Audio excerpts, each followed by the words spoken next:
I had learned, long before I learned the truth about my husband, that the city belonged to him in the way storms belong to the sea. People spoke his name quietly, carefully, as if saying it too loudly might summon him from the shadows. Men who lied for a living suddenly found religion when his car turned the corner. Women crossed themselves in churches and whispered prayers over candles, asking God to keep their sons away from his world. Merchants bowed their heads when he passed.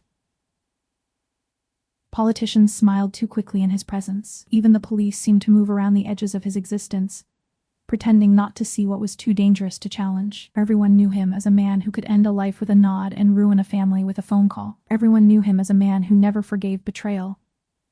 Everyone knew him as the boss. And I knew him as my husband. That truth had never sat neatly inside me. Some days it felt like silk wrapped around my throat. Other days it felt like the safest thing I had ever been given. When I married him, people said many things behind closed doors. They said I was too soft for a house built on secrets. They said I would spend my life decorated in diamonds and fear. They said he had chosen a wife the way he chose paintings or imported wine, because men like him liked beautiful things and got tired of them eventually. They said he did not know how to love. They said I would discover that too late. I did not know what to believe in the beginning. I only knew that when he looked at me, there was something in his gaze that did not belong to the man the city feared. It was too steady, too careful, too hungry and too restrained at once. He wore silence the way other men wore tailored suits. He could sit across from me at dinner, his wrist glinting with steel beneath the chandelier light, and make me feel cherished and distant in the same breath. He always noticed when my tea was too cold, when I had barely touched my meal, when I pressed my fingertips together because I was anxious. He would murmur to the cook that I preferred less salt. Tell the housekeeper to move fresh flowers into my room before I ever asked. Drape a coat around my shoulders if the evening grew chilly.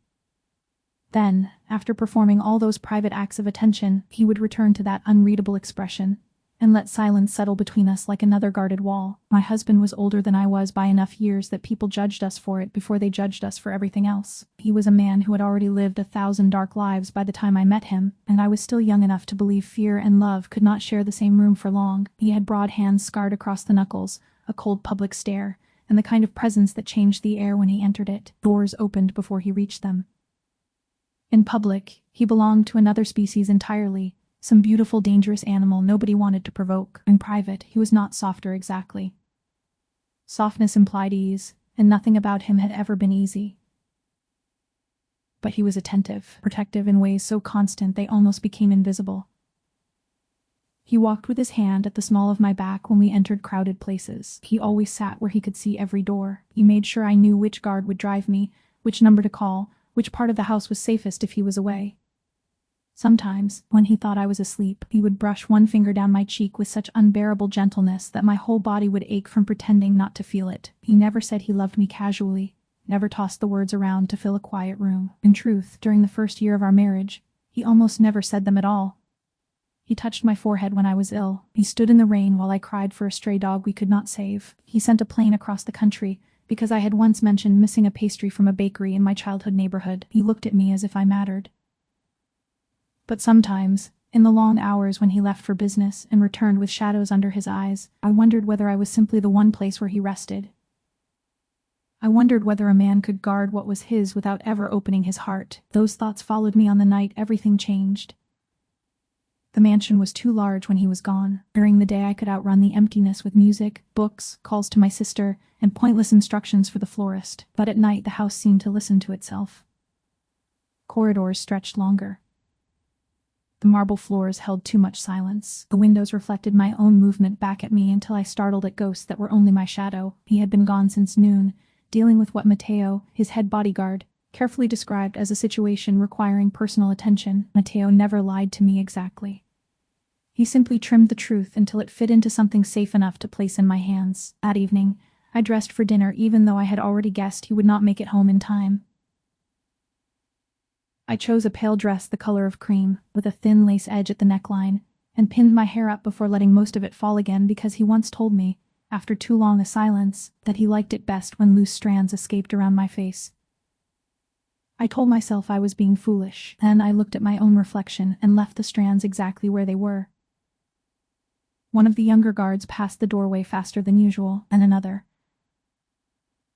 A moment later I heard a radio crackle somewhere down the corridor, followed by a clipped reply. I paused with my hand on the back of my chair. The household staff were trained not to reveal alarm in front of me, but tension moved through a building the way wind moved through leaves. By the time my maid entered to ask if I wished to begin dinner, I could hear it in her breathing. "Is something wrong?" I asked. Her smile came too quickly. "No, Signora. Only some movement outside." Matteo appeared at the dining room door a few minutes later. He was impossible to mistake for anything but a soldier. Tall, broad, always composed, with a face that seemed carved for loyalty rather than comfort. He had stood beside my husband through years I knew almost nothing about. He was the man trusted to guard our house, our movements, and perhaps even the thin, vulnerable seam of private life my husband allowed himself to have. "Madam," he said, stepping inside. "Matteo." I set down my napkin. "Tell me the truth." He hesitated for a fraction of a second. "We received information that there may be an attempt to test the outer perimeter tonight." "Test, or it may be nothing." "Where is my husband?" "On his way back." Something cold slid through my chest. "He left whatever he was doing?" Matteo looked at me carefully then, with an expression I could not read. "Yes." "Should I go upstairs?" I asked. "Yes, please remain in the east wing. 2 guards will stay outside your room." I rose too quickly, sending my chair scraping over marble. The sound jolted me. "Has anyone gotten inside the grounds?" "We are handling it." I wanted to demand more. Instead, I followed him from the dining room and up the curved staircase, my slippers whispering over the runner. The mansion glowed with warm light, but it no longer felt elegant. It felt exposed. Every window became an opening. Every shadow looked like a place someone could hide. On the second landing I heard a shout from outside, muffled by walls but unmistakable in its urgency, then the sharp barking rhythm of orders thrown across distance. My pulse stumbled. Matteo opened the door to my sitting room, the private room connected to our bedroom, and motioned for me to enter. 2 guards took position outside immediately. Another moved down the hallway toward the back staircase. Matteo remained in the doorway. "If you hear anything," he said, "do not come out until I return or the boss himself opens this door." I swallowed. "Matteo." "Yes? Was he in danger?" His expression shifted so slightly another person might have missed it. "Anyone near him is in danger tonight, madam. He is coming home angry."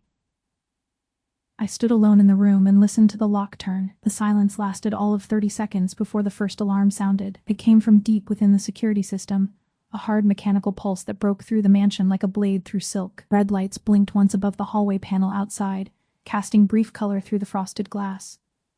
I jumped and backed away from the door. Somewhere below, men were moving quickly now, the thunder of boots no longer hidden from my comfort. My chest tightened until each breath felt borrowed. I went to the window despite every instruction I had ever been given. Instinct is foolish when it is frightened. I parted the heavy curtain just enough to see the front sweep of the drive below. Black cars sat angled near the gates. Men with rifles were taking positions behind stone pillars and low walls. Farther out, near the line of cypress trees, white lights cut across the grounds in sharp swaying arcs. Then I heard gunfire. Only a burst, maybe 3 or 4 shots, but enough to freeze the blood in me. I stumbled backward so quickly I caught my heel on the rug and nearly fell. The curtain slipped from my fingers. More shouting. Then a man somewhere outside screamed, short and savage, the sound ending almost as soon as it began. I pressed both hands over my mouth. This was the part of his life I had always been protected from, not the knowledge of it. I was not naive enough to pretend innocence, but the proximity. The sound of violence crawling under the doors of my own home, the reality that danger could climb the hill, pass the gates, and reach for me while he was away. I wanted my husband with a sudden fierce ache that frightened me almost as much as the noise outside. Not because he was powerful, not because he could command armies with a glance. I wanted him because in the strange private world we had built, his presence changed the shape of fear. When he was near, the air seemed to harden around me.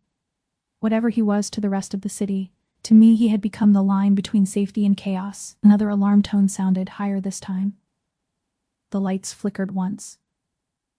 I moved away from the window and toward the bedroom, thinking absurdly that if I sat on the edge of the bed and waited like a sensible wife in a story, Something about the ritual of it might calm me. I could hear voices on the radio outside the door now, overlapping, tense. The guards had stopped pretending nothing was wrong. Somewhere down the hall, a door slammed. I thought of calling him, but I knew that if he was driving, if he was armed, if he was entering a situation like this, my voice could only distract him. Even terrified, I understood enough of his world not to become another problem in the middle of it. So I did the only thing I could. I waited. Every second became enormous. I counted breaths. I crossed the room and back again. I sat. I stood immediately. I touched the chain at my neck, the one he had clasped around me on our wedding night without ceremony, thin white gold strand bearing a small family medallion that almost nobody ever saw because I wore it under my clothes. He had told me only one thing when he fastened it. If you are ever taken from me, I will burn the world to find you. At the time, I had been too startled by the rawness in his tone to reply. A hard knock struck the outer door. Then Mateo's voice came through. Madam? I ran to it before he had finished the word. The guard outside opened first, then stepped aside. Mateo entered alone, his suit jacket gone, shoulder holster visible, a dark smear at one cuff that I refused to identify too closely. "We are removing you," he said. "What happened?" "For an attempt at the back service entrance. It has been contained, but I want you in the secure room until the boss arrives." Contained. Another lie trimmed into something survivable. He led me through the hall at a pace just short of running. 2 guards moved ahead, 2 behind. The mansion I knew had disappeared. Men were everywhere now. Footsteps pounded up and down stairs. The house lights had dimmed into backup mode along one corridor, turning portraits into ghostly shapes on the walls. When we reached the narrower passage behind the library, I heard another shot from outside and flinched so hard Mateo glanced back. "He is almost here," he said. The secure room was hidden behind a paneled wall beyond my husband's study, a place I had been shown once and prayed never to need. Mateo keyed the lock, opened the steel-lined door, and gestured for me to step inside. The room itself was comfortable enough to mock the situation. A velvet sofa, a screen of camera feeds, water, medical supplies, a desk, extra phones. I turned toward him, suddenly unable to bear being shut in again. "Please," I said before pride could stop me. Would it leave me alone? His face changed. Not much, but enough. He had seen fear before, perhaps in 1,000 other forms, yet my fear seemed to disturb him in a way bullets did not. "I will stay outside the door," he said, "and if he arrives before I do, only he will come through." "Lon." My voice shook. "Or has anyone been hurt?" "Or yes," he said, because unlike others he would not lie once asked directly. "But not in this wing. Get inside." And the door closed, the lock sealed with a heavy final sound. I stared at the camera screens and wished I had not. One feed showed the front drive with headlights flashing across wet stone. Another caught 3 men dragging someone across the courtyard. Another showed only a blur of movement near the kitchen entrance. I looked away, sinking down onto the sofa with my hands clenched in my lap. Then the phone on the desk rang. I stared at it for one stunned heartbeat before snatching it up. "Hello?" Breathing. Engine noise. Then his voice, low and hard and alive. "Where are you?" The relief that tore through me was so violent it hurt. "In the secure room." "Are you alone?" "No. Mateo is outside." "Did anyone touch you?" The question was so immediate, so brutal in its focus, that I forgot my own fear for a second. "No." My silence followed, but not an empty one. I could hear him thinking, calculating, killing things in his mind. "I'm 3 minutes away," he said. His voice altered on the last words, becoming something rougher, almost human in its strain. It stripped something bare in me. "I was afraid," I whispered. There was another silence, shorter, sharper. "I know." Then the line cut. 3 minutes can feel like a year when fear is measuring it. I stood before the screens, unable to sit anymore. Headlights swept across the front drive. A black car shot through the gates so fast the camera struggled to hold it. The driver's side door opened before the vehicle stopped moving completely. My husband stepped out like a force being released. Even on grainy security footage, he was unmistakable. Tall, broad-shouldered, dressed entirely in black, dark hair combed back from his face. The lines of him rigid with focused violence. Men moved toward him, and then away again, giving space without being asked. He did not look at anyone for more than a second. He spoke once, sharply. 4 guards broke off at a run. Another fell in beside him, speaking urgently. He ignored most of it and kept striding toward the house. Me, the outer lock disengaged. I whirled toward the door just as it opened. For one suspended second, we only looked at each other. He stood framed in the doorway, chest rising hard, eyes scanning me from head to toe with such savage concentration that I felt exposed down to the bones. There was no greeting, no explanation. His gaze caught on my face, on the tremor I could not stop, and something inside his own expression broke open. I ran to him. I did not think, I did not care who saw. I crossed the room and collided with his chest so hard he stepped back half a pace from the force of it. Then his arms were around me, one banded across my back, the other cradling the back of my head, as if he could shield me from the memory of fear by sheer pressure alone. "I'm here," he said into my hair. His voice was different. Lower, frayed at the edges, almost unsteady in a way I had never imagined possible. "I'm here," words. The words undid me. I had been holding myself together through alarms and gunfire and waiting, but his touch split the last seam of composure. I clutched the front of his shirt and began to cry. Not prettily. Not quietly. The kind of crying that steals breath and shakes the body. He tightened his hold instantly, pressing my face against his chest as though hiding my tears from the world itself. "Nothing will hurt you," he murmured. I felt his lips brush my temple. "Not while I am alive." I could not have answered if my life depended on it. He drew back only enough to take my face between both hands. His palms were warm, slightly rough, trembling almost imperceptibly. I saw then that a strand of hair had fallen loose over his forehead, that his collar was open, that a vein pulsed hard at his neck. This was not the perfect controlled boss who entered galas at my side and made senators sweat. This was my husband with fear still burning through him. His eyes moved over me again. "Tell me." I tried to speak. "I heard shots." "I know," I thought. My throat closed. His thumbs brushed my cheeks, catching tears. "Did anyone come near you?" "Oh, no," he exhaled, but it was not relief so much as a man surviving one more second without collapse. His gaze dropped to my mouth, then lifted back to my eyes. Very carefully, as if I were made of glass and flame, he bent and pressed his lips to my knuckles where my hand still gripped his shirt. Perhaps because the gesture was so startlingly intimate. Perhaps because I had never seen him display affection where others might witness it. Perhaps because it was reverent in a way that did not belong to the ruthless man outside these walls. Behind him, through the narrow space before the door settled fully shut, I glimpsed Matteo in the hall and 2 other guards beyond. Their faces were unreadable, but their stillness told me enough. They had never seen this either. My husband did not care. That realization was even more staggering than the kiss. He released one of my hands only to shrug out of his suit jacket. Without looking away from me, he wrapped it around my shoulders, pulling the heavy black fabric close beneath my chin. It smelled like cedar, cold night air, and him. The weight steadied me more than the secure room ever had. "We're shaking," he said. "I'm fine." He seemed to realize that too much had happened to leave me under fluorescent lights surrounded by steel and screens. Without another word, he slid one arm beneath my knees and lifted me. I made a small sound of protest, more from surprise than resistance. "Oh, you don't have to." "Yes," he said, and his voice left no room for argument. He carried me out of the secure room. The hallway beyond had fallen eerily quiet. Men stood back as soon as he appeared, every face turning toward us and then away just as quickly. I felt the heat of embarrassment rise through the last remnants of fear. My husband, however, moved through them as if none existed. One hand supported my back.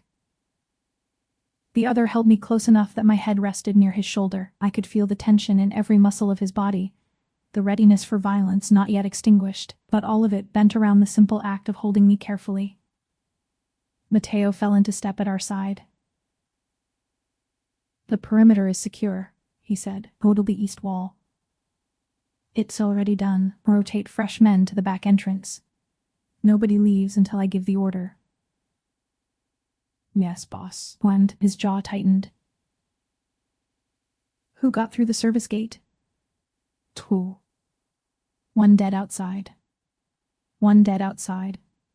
One taken alive. Silence followed so cold it seemed to drop the temperature around us. Later, my husband said. He carried me into our bedroom and set me down at the edge of the bed. The lamps were on. The curtains had been half drawn. Our room looked maddeningly normal, with his watch box on the dresser.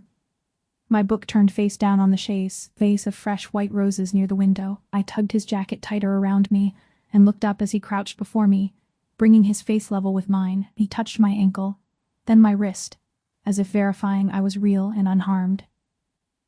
Tell me where it hurts, or nothing hurts. Nothing hurts. That is what I asked. My chest, I admitted softly. Because I was scared, and the expression on his face then will live inside me forever. It was not pity, not guilt alone. It was something more devastating, a man discovering he could survive bullets and betrayal and still be destroyed by the idea of one woman trembling in his absence. He reached up and smoothed a loose strand of hair behind my ear. His fingers shook slightly. Look at me, he said. I did. Oh, no one will ever come that close to you again. He spoke with the absolute certainty of a king issuing law. Yet beneath it I heard a note that did not belong to power. It belonged to need. I searched his face. Why do you look more afraid than I feel now? The question slipped out before I could stop it. For once, he did not answer immediately. His gaze dropped.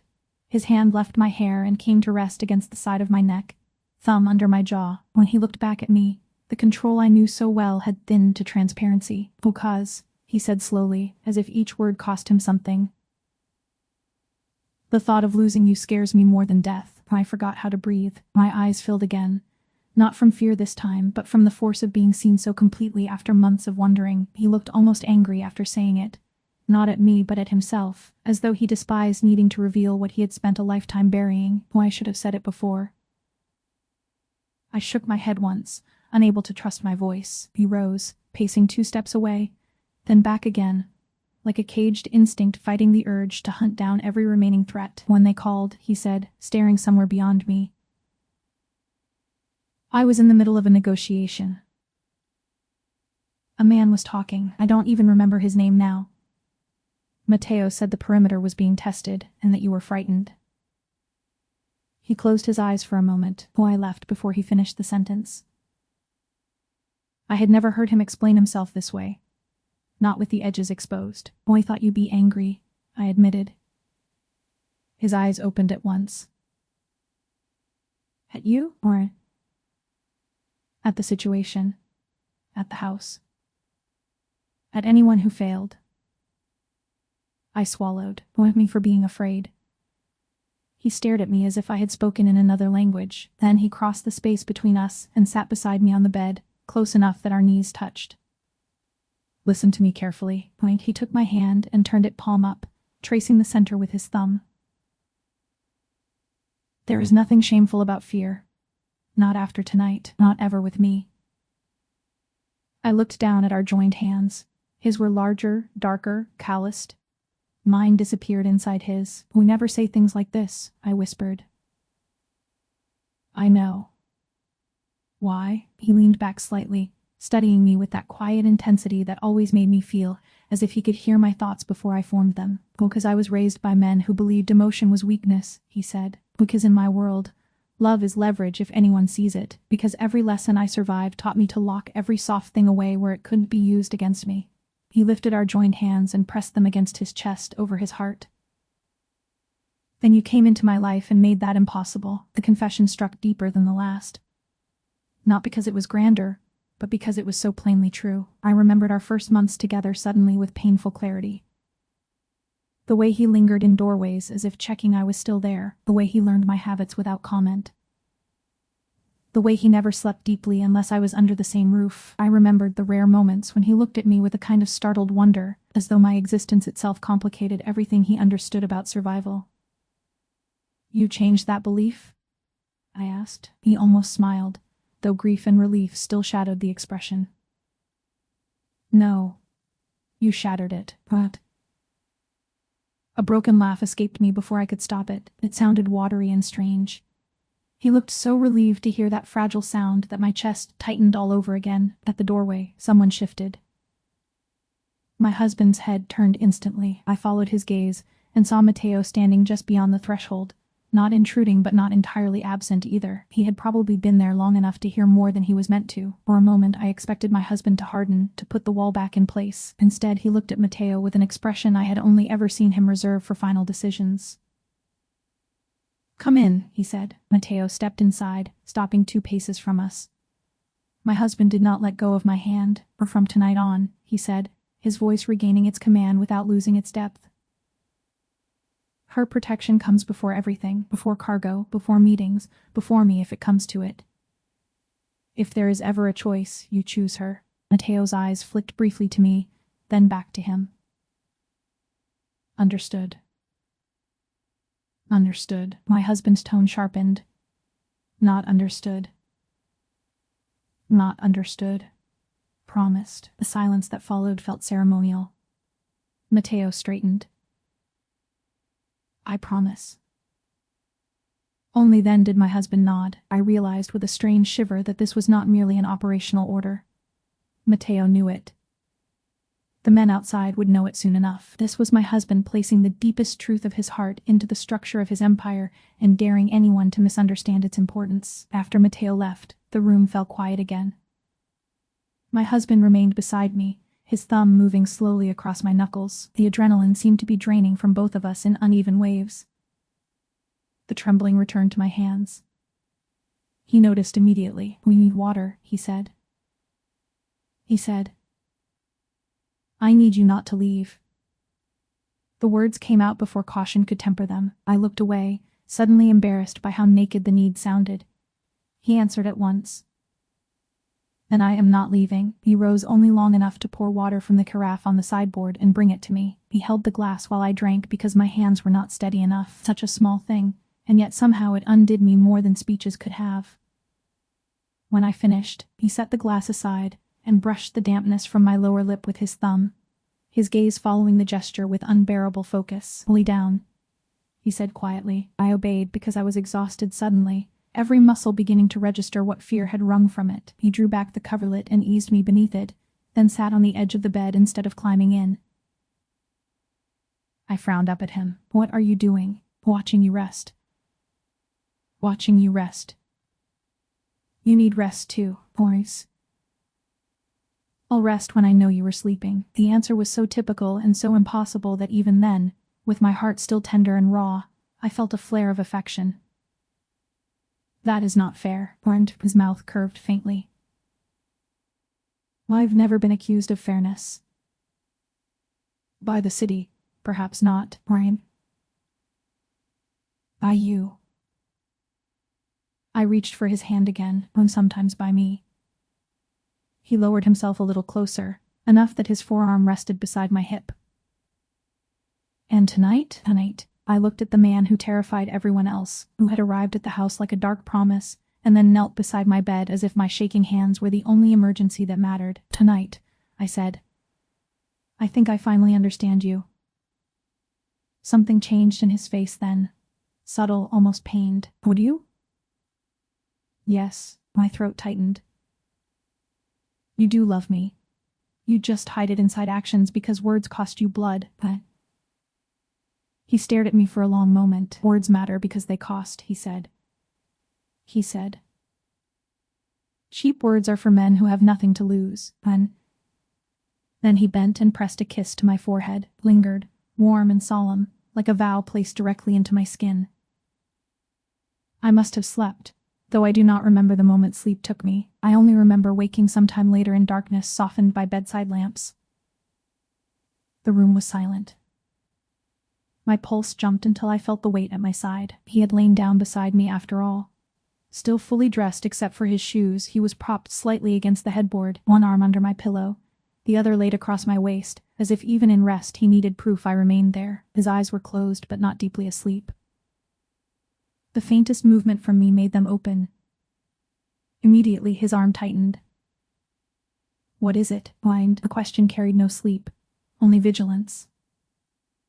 Nothing, I whispered. I woke up. He studied me in the low light. Broad dream? I hesitated. Did you sleep at all? Enough. That meant hardly any. I turned carefully onto my side to face him more fully. In the dim room, his features looked harsher and more beautiful at once. Stubble shadowed his jaw. The strain of the night had deepened the lines at the corners of his eyes. Yet the hand resting at my waist was gentle. Were you hurt? I asked, his brow knit. No. You are certain? A flash of something warm passed through his gaze. Were asking me that now? Yes. He lifted my hand and pressed it to his chest, then guided it lower, over ribs, abdomen, shoulder, letting me feel for myself that there were no fresh wounds. Satisfied? Not entirely. And his mouth softened. Understandable. The room held us close then, all the things never said now hovering at the edge of speech. I traced the line of his collar with my eyes, remembering every month I had questioned him in silence. Why did you marry me? I asked finally. It was a dangerous question because it carried all the others beneath it. He did not pretend not to understand. Because from the moment I met you, he said. Every room I entered without you felt wrong. I blinked. He continued, as if giving testimony. Because you looked at me the first night as though I were a man and not a title. Because you have more courage than half the men who work for me. Because when you laugh, I remember there are still things in this world worth wanting instead of conquering. And his thumb brushed my waist, almost absent-mindedly. And because I knew if I let you walk away, I would spend the rest of my life measuring every woman against the peace I felt standing next to you. My eyes stung again. Peace. You make no sense, I know, or no? I whispered. It makes perfect sense. He was quiet for a while after that. I thought perhaps the conversation had exhausted him. Then he said, very softly, I did not expect to survive loving you this much. The honesty of it left me defenseless.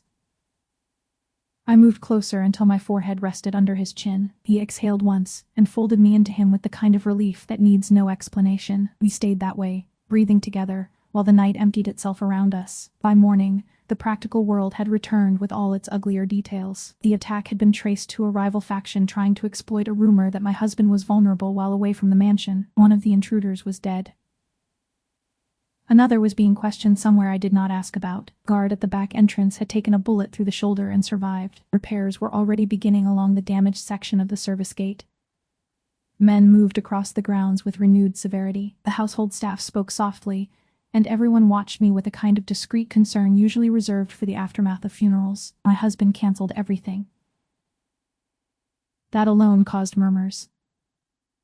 Matteo later told me, with an expression bordering on disbelief, that 3 separate captains had attempted to insist certain meetings could not be postponed. My husband had answered by hanging up on one and dismissing the others with a look. He spent the entire day in the house. Breakfast. He sat beside me instead of across the table. His phone remained face down. Every time I shifted, he glanced over as if checking whether fear still lived in my skin. When I reached for my cup, he covered my hand briefly, almost unconsciously, before letting me lift it myself. The servants tried very hard not to notice. I should have felt smothered. Instead, I felt oddly cherished. Around noon, he had to go downstairs to speak with Matteo and 2 senior men in his study. I told myself I was no longer a child frightened by shadows. I would read on the terrace, drink tea, and prove to both of us that the night had passed. For almost 20 minutes I succeeded. Then a helicopter crossed low overhead on its way toward the financial district, and the hard mechanical thrum of the blades scraped every raw nerve the alarms had left behind. My body reacted before reason could intervene. The teacup rattled in its saucer. My shoulders tightened. Suddenly the air felt too exposed again, the bright afternoon no comfort at all. I closed my eyes and hated the weakness of it. A moment later, a familiar hand settled over mine. I opened my eyes. He stood beside my chair, boot coat abandoned somewhere, tie loosened, expression unreadable except for the concern he no longer bothered hiding from me. I had not heard him approach. Without a word he took the teacup from my trembling fingers, set it aside, and then crouched at my side exactly as he had the night before. "Britain's only a helicopter," he said. "I know more. That doesn't mean your body knows yet." I looked at him, startled by the gentleness of that understanding. "Were you watching me?" "Well, yes. Or from where?" "From where?" The terrace door. I should have called him impossible. Instead, I only shook my head. "You can monitor me every second." His gaze moved over my face, drinking in every flicker. "Watch me try." Despite everything, I laughed. He exhaled as though the sound itself eased something tight in his chest. Then, because the terrace was empty and the guards kept discreet distance, he reached out, drew me to my feet, and pulled me against him. Not desperate this time. Not in crisis. Just close. His hand spread over the middle of my back. My cheek rested against his chest. I listened to the steadiness of his heart and understood that this, too, was a language. "Well, you don't have to be brave every second," he murmured. "Well, I thought you liked brave women." "I do." He tipped my chin up.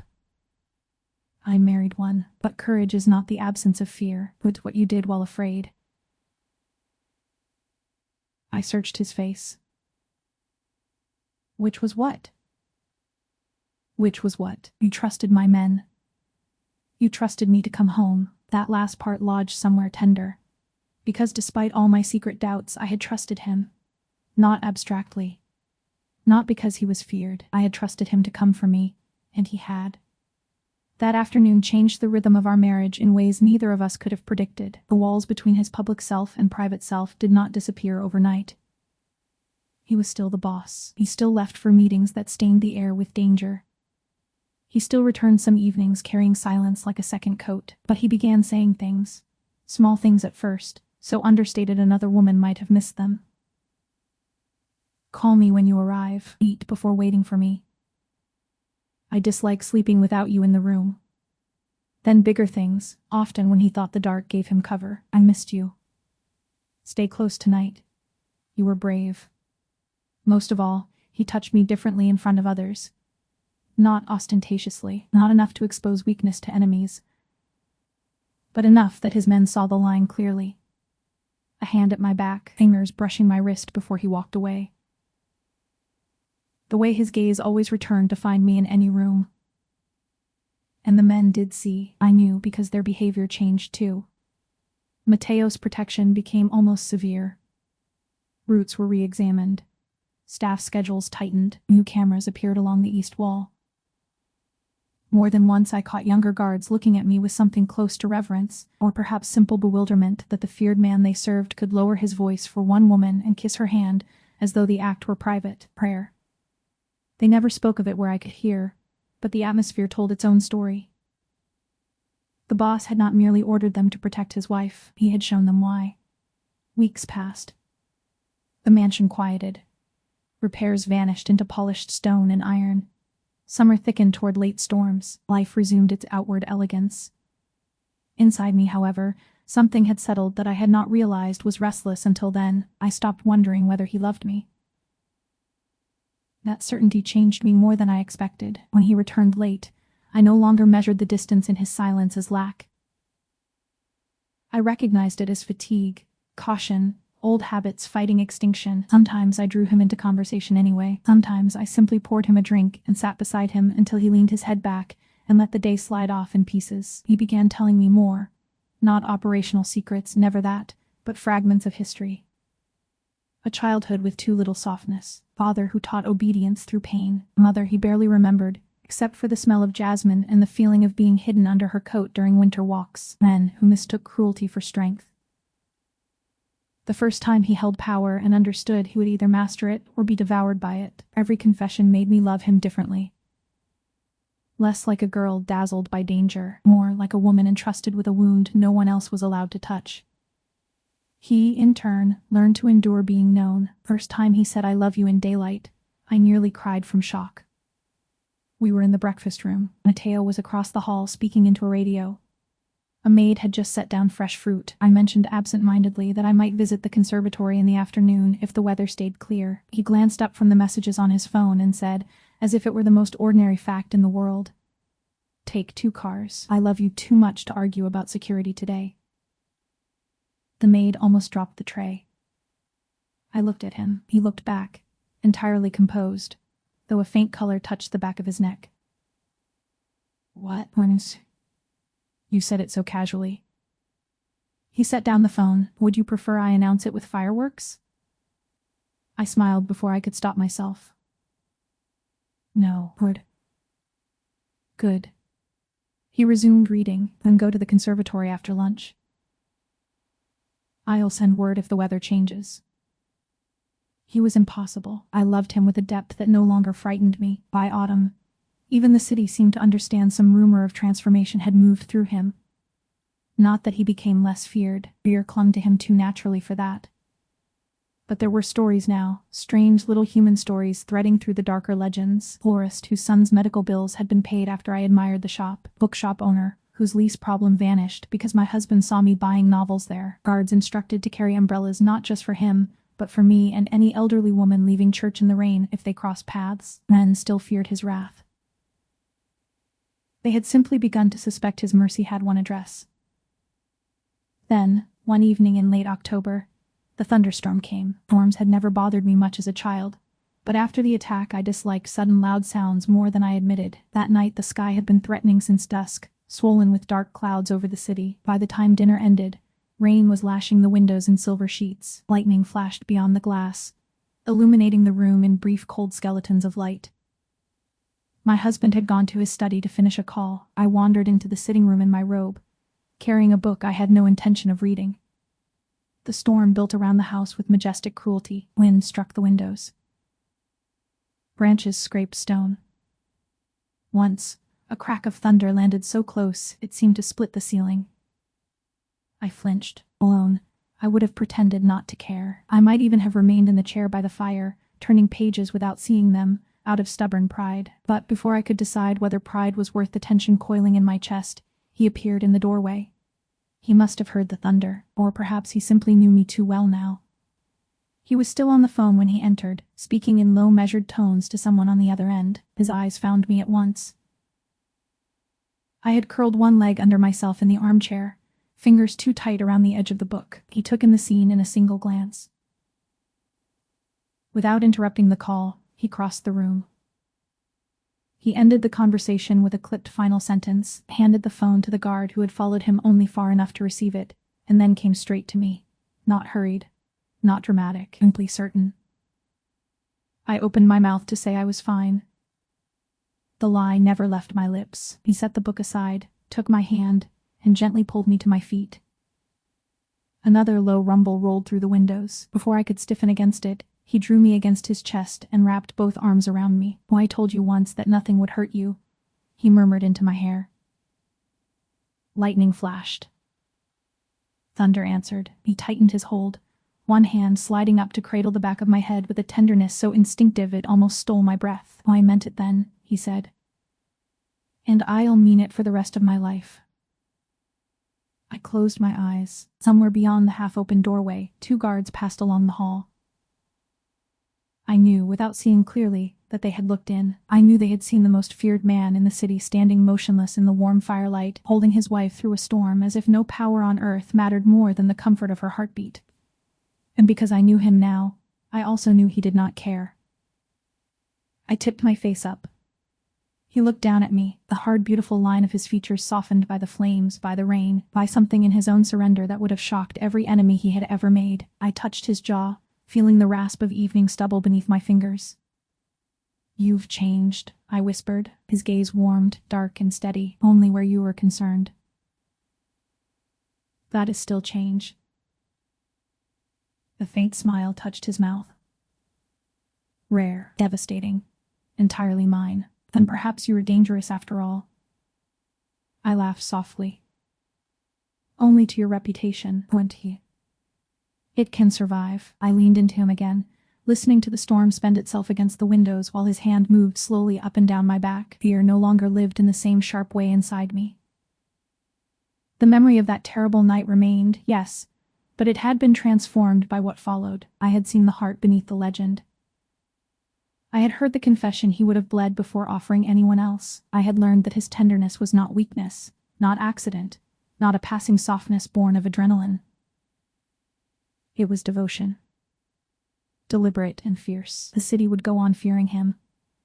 His enemies would go on misjudging what made him most dangerous. They would see the violence, the power, the discipline, and think those were the foundations of his strength. They would never understand that the truest, most terrifying thing about him was love, a love guarded so fiercely that when threatened, it turned a man into a storm greater than any gathering over the city. I knew better. I knew that the man whose name made hardened criminals lower their eyes was also the man who woke at the smallest change in my breathing, the man who memorized the brand of tea that soothed me after nightmares, the man who could order bloodshed in one room and then come find me in the next just to tuck a blanket around my knees when I read late into the night. The man who once believed emotion was weakness and now rested his forehead against mine when words grew too heavy, trusting the silence between us to speak for both. I knew his cruelty had edges. I knew his gentleness had only one home, and standing there in the storm, wrapped in his arms while thunder rolled harmlessly above us, I finally understood the secret everyone else had missed. He was not gentle because he was weak. He was gentle because I was the only person he trusted enough to show his heart.